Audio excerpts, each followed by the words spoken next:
Hey, it's Jeff. Today we are back with coaching NainwalPhysics. So, I don't know if he took like a large break or not. I know we stopped lessons when he was playing offline a bit more. So, I'd imagine probably wasn't studying his chess as much as before, but he is back doing some chess tempo and wanted to resume some lessons. So, I'll do some for now, at least. So, last time we left off, we had all these videos up to here, and actually if I go to this spreadsheet we can see like what's been happening. So before, it was making progress on chess tempo standard, as well as at least in that first week went up 94 points on chess.com rapid, and then only went down a little bit the following weeks. But then the chess tempo standard, we saw like progress pretty much every week. And then there was like a large break. So this was in November 2022, and now it's June 2023. The Chess.com Rapid is about the same. The peak Rapid is actually up 54 points, and the Chess Tempo Standard is up 199 points. So from the previous time. So there's a big change in Chess Tempo Standard, which maybe you remember my main advice was for if you're under 1500 chess.com rapid, do some chess tempo standard, try to spend at least 1 minute before making a move, and you'll improve your calculation, and that'll help out a lot with your rapid games. Now, this difference between like going up 199 in tactics versus 54 on the rapid rating is pretty normal, I'd say, because like if you're mostly practicing tactics, you're going to improve at tactics foremost, and then but you will overall gain some skills that are going to be helpful for actual chess. But also just playing more chess helps you learn some other skills and just getting used to certain situations. So it's not going to be like you go up 200, you'll go up 200 on the other thing. But without a strong tactics, you won't really make you won't make a lot of progress on your normal play, especially if you're regularly hanging pieces. So we do see some impressive chess tempo numbers, getting closer to where I'd want them to be, which is around 1500. And then I don't even know if I said during the first lessons if I was planning to coach him to 1500 or not, but okay. Let's see. I do have some notes here, and I don't think we need this page anymore. Okay, so this is the chess tempo, 1273, best 1286, better than 37.53%. And if we look at this, we can see like there was a lot of solving basically. And if I just take a look, so we see some 7 minutes. Like this is actually really good to see like 10 minutes per puzzle, even 7 minutes. Like they're taking a lot more time, and that's clearly like part of what's making them like go up so much on tactics, which is great. But then there's still some situations where they spend less than a minute, like this one spent less than a minute and got it wrong. This one spent 22 seconds and got it wrong, 16 seconds and got it wrong. So there's still sometimes like you see it, and then around there you see like 5 minutes got it right, 1 minute got it right. And then there's gonna be some like we talked about before where there's like 30 seconds you get it right. And ideally it's better to see that and then think for 30 extra seconds and then play it, just so you minimize, like you get rid of situations like these where you spent 33 seconds or 35 seconds to get it wrong. Like you spent that extra 30 seconds because in both cases you were confident enough to play a move, but if you thought longer you would turn more of these reds green basically. So until you start like really spending at least 1 minute per puzzle, um, like that's my official coach recommendation. Like you can really do whatever you want, but in terms of giving lessons and what you would like, if you're asking me for advice, what you need to do to improve, I would just say, just make it a rule. Always spend at least 1 minute while doing this to work on your calculation, and then you'll get more greens. Your rating will go up, and then over time, that'll also. Um, okay, there's also a new stats page. It looks kind of like this. Well, it looks exactly like this because this is what it is. And there's a lot of stuff. Looks like It looks like Trading View, to be honest. Like you have these candles, you see things going down if it's red and up if it's green. You can change the period from monthly to yearly and some other stuff. Let's see. Yeah, daily, yearly, weekly, and all that. And you can also pick which problem set. So right now we're just focused on the standard, but there's also like the Blitz rating set, and also if you have your own custom sets, if you're like you pay for gold or something and you create custom sets, you can also filter that stuff I've seen. So we'll take a little bit look at this as well. Um, okay, this is someone else that actually. Okay, I'll get back to this person in a second. But on my page, if we look at, so I started in like 2008 on chess tempo at least. I think I learned sometime before then, but not too much longer before then. And basically, I've got up to like 2000. And what you notice is you can see the average time taken, the accuracy, and it's mainly just the average time taken that like I pay attention to. So each month, so this was 44 seconds average, 55, 68. So you see, as I'm going up, I'm spending more and more time to the point where as I'm getting closer to the 2000 level, I'm spending 260 seconds, 404 seconds, like basically spending like multiple minutes per puzzle on average. And that's like what let me get up to like 2100 on chess tempo. And you see the same thing with everyone else as well. So here, um, you were spending, and this like big red drop is just because you start off at 1500 by default, and then you eventually find your own rating, which is going to be lower than 1500. So you were taking 25 seconds on average, so very quick. Then 48 seconds, you're getting closer to a minute. 56, still close to a minute, not quite there yet. And then average time taken 256. So yeah, you've definitely gotten to that point where you're spending more time now, at least this month. Maybe it's just because this month just started and maybe you just did a few puzzles that were that long. But it seems like you're taking at least around 1 minute, which is closer to like what my recommendation was. So keeping that up would be best. And the easiest way to do it is just to actually wait until it's a minute before making your move and just keep thinking, and then it would always be over a minute. Because right now we still see a lot of situations where you take a guess with less than a minute, and sometimes it's right, but sometimes it's wrong. So you have extra time, you should use it. And there's not really much else that I would look at for this unless I would change this to a different time period to analyze it more closely. But overall, it seems like you're getting closer to that 1 minute on average. And this is actually a nice representation of it. I guess I could go by weekly, like later on if I continue this. So, so yeah, so that's that. Now, at the time I did start making these videos, there was someone else that started on Chess Tempo and got pretty far. So this person, they got to their best rating of 1777. I think they started off around, let's see where, they started off, yeah, they started off taking like 154 seconds on average, 197, 383. So overall, they started off taking my advice and got like pretty high and did a lot of puzzles. And I don't know if they're still keeping up with practice now, but yeah, but this was an example of someone that did get to over 1500 on chess tempo, and also their rapid here got over 1500. And so this is like the point where I would say you would start looking into positional play and maybe looking into more opening stuff at some point. But like but below this level, like tactics is gonna be a real big part of your game that you need to work on.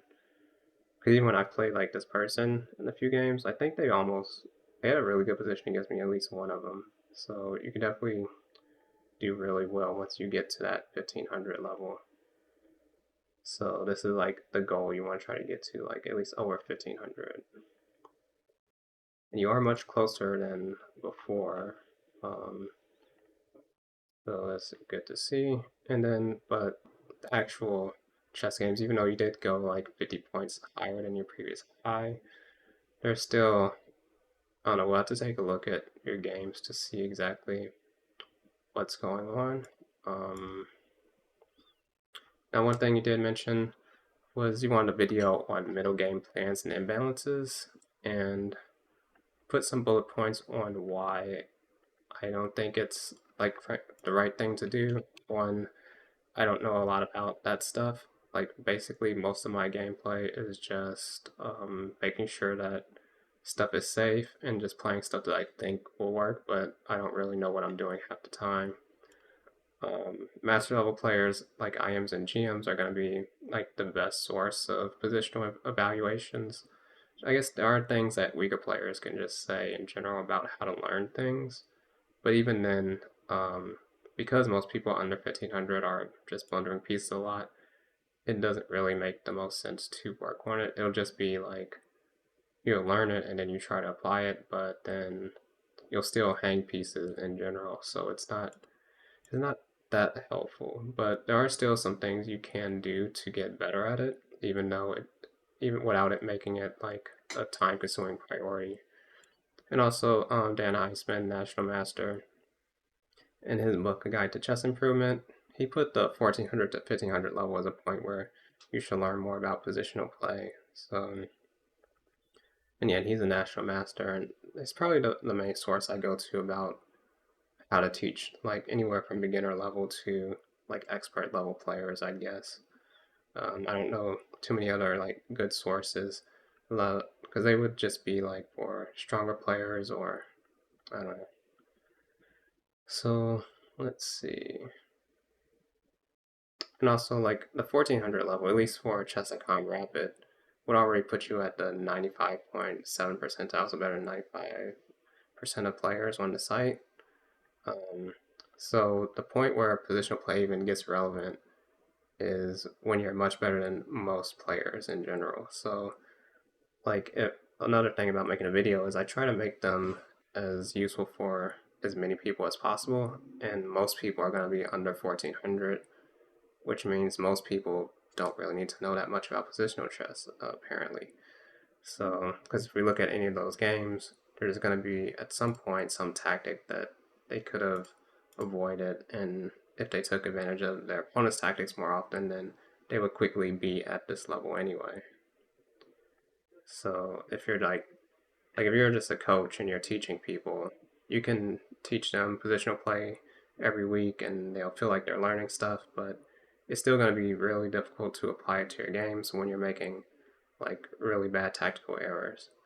Because the way a main chess game works is that you start off like just hang your queen or hang a rook or something, but when both players don't easily hang pieces, that's when accumulating small advantages makes sense because the way to win at that point is you have to maintain like tactical awareness and then find advantages elsewhere. So if you're playing people that always are just going to make tactical mistakes anyway, then why are you focused on wanting to learn how to get small advantages when they're just going to give you a big advantage anyway, like guaranteed? So, um, so yeah, that's pretty much where it is there. It's just, it's always tactics is going to be the answer. If your rating's not 1400, 1500 rapid, there's a good chance tactics is still going to be the main thing that you need to work on. But the way to actually improve it, though, is find an annotated book of games and try to guess the move and then compare your thoughts with the annotation. So that is one way that you can just learn how strong players think about certain positions and you can try to see like who's better and why and try to think of the imbalances in the position, and then when you see what they say, you pretty much get a free lesson like that. And that's like a training method that anyone can use, even grandmasters can use it to get better. So, because there's like previous world champions, and although they probably studied a lot of the old games anyway, but definitely guessing the moves and comparing what someone else's thoughts is the way to go. And you could even just like when you're watching a live, like someone playing a 10-minute rapid game, you could just pause the video and think about what you would do and then unpause, or find a PGN beforehand and guess the move to all the moves in the PGN, and then watch the video and compare. Like you could even annotate the game with your guesses and why you thought it with certain things and then see what they say, and you'll learn a lot. Like that's the main way to actually improve positional play. And then you could also collect examples, and then like maybe an elite chess study, and then study those examples. And that's pretty much all you need to do. Okay, and I also have a video on how to do this. So I'm doing guess the move to actually there's probably a different video, but this is just me actually doing guess the move on a Magnus game, also called solitaire chess. And there's a link to John Bartholomew's um, version of doing this exercise on this exact game. That's why I picked this one, so people can compare my thoughts to International Master. And I think he does. He for sure gets like more moves right than what I did. And then a book for this, if you want to go the book route, Logical Chess Move by Move is a decent one to start with. That's often recommended. I haven't read it, but I know it's probably good. And at some point, I might read it, but I currently am not really focused on actual chess improvement right now. I'm just doing like Puzzle Rush for now. But at some point, I will go back to competing in tournaments again. So that's most of what I have to say about middle game plans and imbalances. Like, do guess to move to master games that have good annotations, and you'll naturally just improve at this. Like, the more that you do, the better you'll get. And yeah, just playing games and doing tactics, and that's really all you need for the most part. And most of what anyone needs, I think. So, okay. Now, could either look at some of your games or look at some of the chess tempo stuff. I think for now, you since your chess tempo went up a lot, we don't really have to look too much at that. We could just take a look at the games and see what's going on. So let me just open some of them up.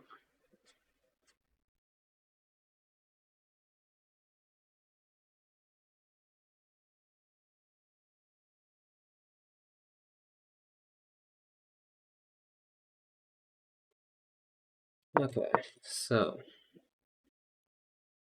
yeah, we'll look at a few of these.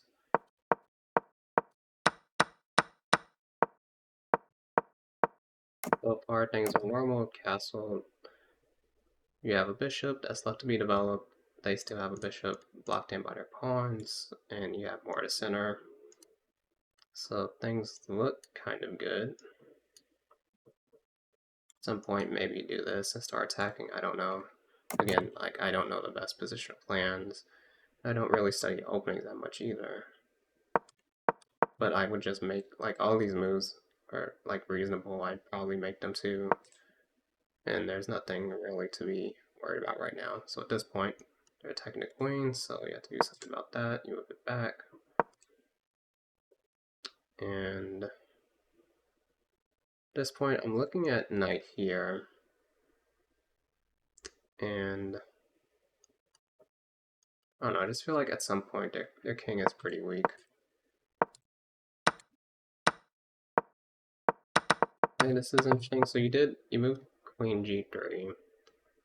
And so and they take, you're taking with the pawn, creating a weakness. So you do create these like isolated double pawns, but in a position where you have the initiative, that can be a good thing because you have like the rooks on open file or semi-open files and stuff. But I probably would not have moved a queen there, or maybe it does make sense because you have extra stuff attacking that. Um, but I probably would have done something else, and then if they take, I would take with the queen just to not do that. Because if you move the queen, then they take it and you move the queen, you kind of just wasted a move moving the queen here.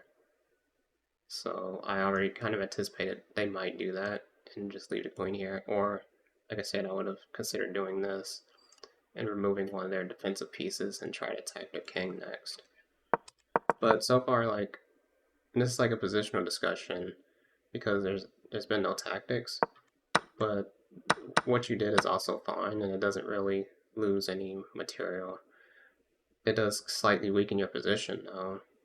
But like I said, at this level, it doesn't really matter if you have a weak position or not. Like, the first person that hangs a piece is going to be the one that should lose the game. Not always, but if someone else is tactically aware, then they will take the piece, trade down, and not give you any tactics back.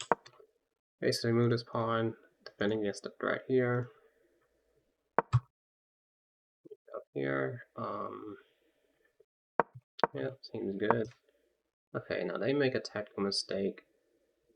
You can consider taking this pawn because it's pinned. I don't know if it works. They could do something like this, and then you'd have to move out the way. I don't know if it would, I don't know if this would work. But it would be something I would be looking at. So you move back, which in a way also, so now I'm looking at this, like at some point they could always do this, and it would be annoying because they could just trade the knight for the bishop and remove your bishop here. Because having the bishop here is another like small advantage that you generally can have. And then you would prefer open positions overall. But, okay, how did this pawn actually... Okay, so even here they could have just taken this, it looks like. So yeah, that's another problem with that. So you remove the defender of this pawn, and then they can just take the other defender and then go here.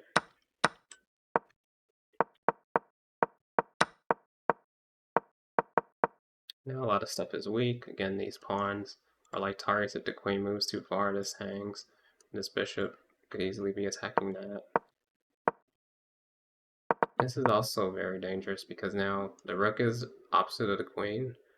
So you have to be very, very careful because now this knight could just do anything and then this queen is attacked. Like it can even go here, maybe can take this pawn.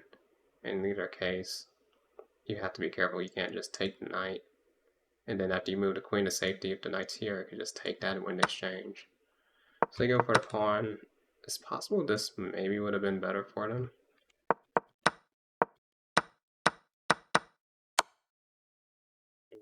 Ooh, and now, yeah, things just all fall apart because they got this fork and take the bishop. This is all because of the decision, actually, where you got these ice double pawns and they just became a weakness.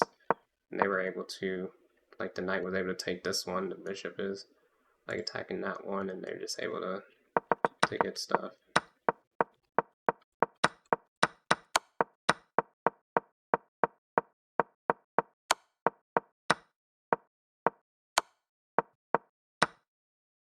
Okay, but they almost let you back into the game.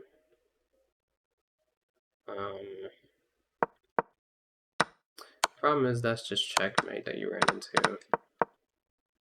But I guess you could do this, and then they take, and then you take this. Because the problem with taking with the rook here is that they would just take that.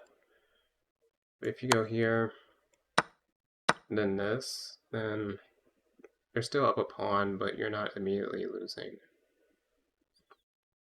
So this might have been the way to go. So it's still a tactical error to end up playing this move, where it just falls into mate in one. Like this just, once you see that this leads into mate in one, you have to find something else. So, okay. So get this one. And again, overall, opening principles seem decent. You do end up in the same situation where you lose the bishop pair and you have these double pawns, which are a weakness. It's like if this can be avoided, you should avoid it.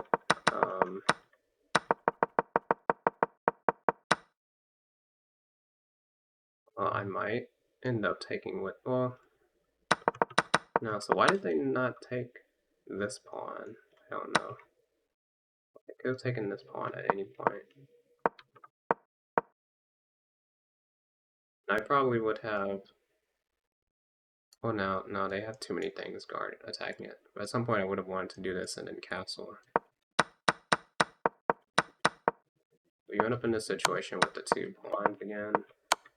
Although you might win this game, I don't remember the scores of all of these. Okay, so they just end up making a tactical mistake. And then you give the bishop back. So again, this is a blunder check. You played in like 4.8 seconds, it says. Yeah, these are the kind of things where it's like positional play does not make too much sense when you just give up the bishop out of nowhere. Like they gave up the bishop out of nowhere first with this, but then you get the bishop right back. Now luckily you're still up another piece, but it's like you and your opponent are doing the same type of errors. So yeah.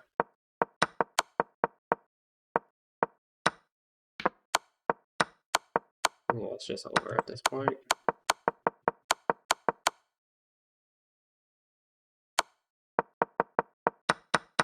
Alright, so similar opening as the first game. I wonder if queen e5 is decent or not. Okay, you castle queenside. And again, you let them get a situation where they could give you these doubled pawns again. In this case, it would be even worse because it's on the side that you're castled, so that's also really bad. But they just hung their bishop out of nowhere, so all of that doesn't matter. And then they just get checkmated. So you see, as long as you just get better at tactics, your opponents will just hang stuff out of nowhere. And okay, you can take on g7. They move the bishop out early. You just get some material. If they take, I guess you do have to be careful. They would be able to take that. But at some point, you would be able to win the rook. So I think it would work out in the end. But you went there, then castled, moved out the way. That pawn, okay, you finally take it. Now you can take the rook. So overall, you should win this game. Although you do give up the thing. So yeah, you didn't have to give up the rook here. But what should have been done?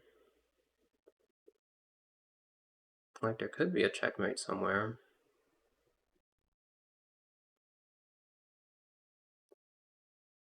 I probably would just do this and then try to bring the queen in later.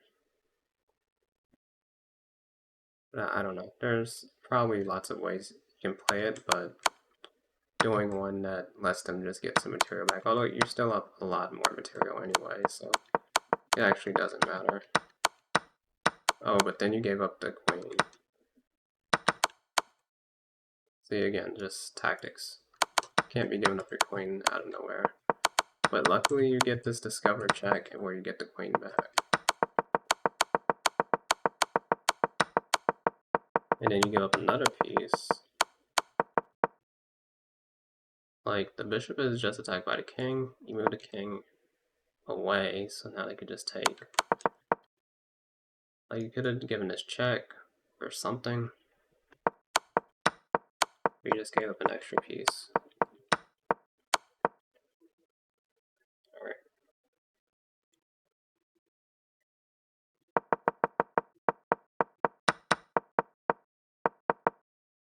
Oh, this is the game that I played, so wait.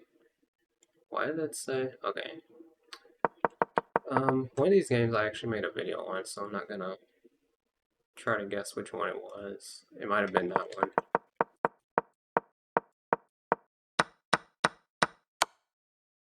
I feel like this is some type of opening trap. Ooh, and then you just give up the queen, so it's over. So you're just hanging your queen, basically. You need to blunder check, where you make a move, ask can your opponent do any checks, captures, and threats.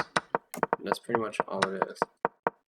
Like, you ask me to play games sometimes, and then you ask what your mistake was, but, like, until your rating is, like, 1500, it's always going to be tactics. And even at 1500, the main thing will be some tactical mistake.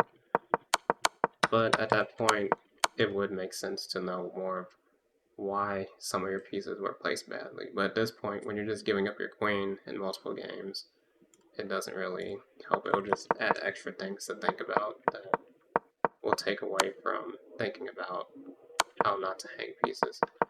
So like this, they have a threat. They have two pieces attacking this. The queen is the only thing guarding it. And this might be the move you have to play. I don't know. Let's see. Um, yeah, e5 is the only move that really gets out of this.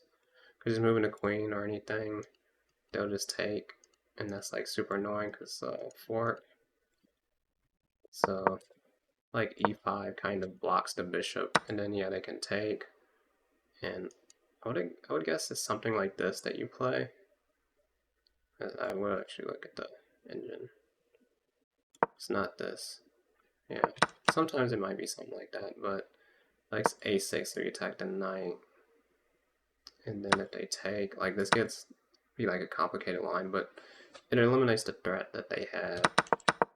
So like process of elimination told me you probably have to go e5, and then like if you could find that, then that would also already be pretty good. But there's also a case where you put the knight on c3, where in general I don't really see that a lot. Like usually you do something like c6, which also just prevents the knight from coming here. And you develop the knight to this square sometimes. But putting a knight like this in a d pawn, like double queen pawn opening, it kind of seems wrong. And that's a thing you'll start learning if you guess to move to a lot of master games, and then you'll just start picking up some opening knowledge too. Like if you guess to move through the opening, you'll see they rarely do stuff like this.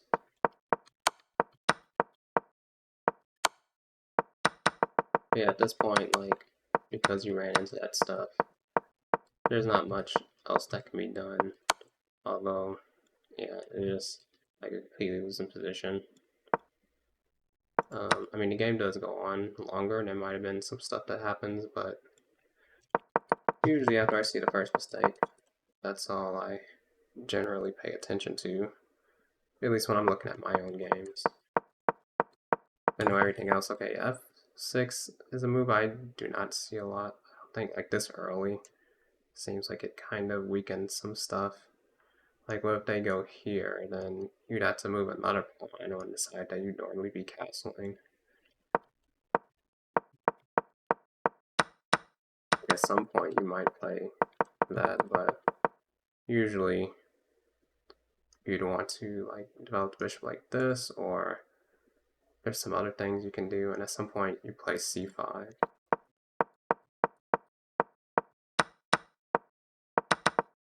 And then you end up giving up the bishop and giving the bishop here.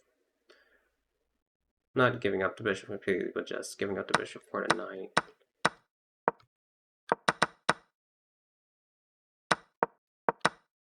A lot of these times when you do play f6, I think it's with the intention of eventually capturing with this pawn. It might not work here, but then you could eventually try to get like this pawn center.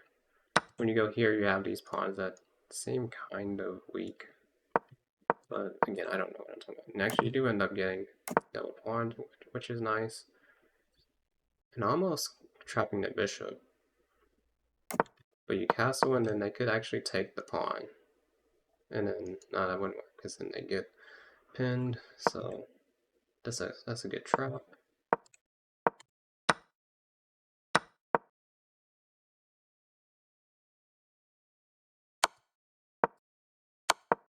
Okay, so you should win this game. You have really good center.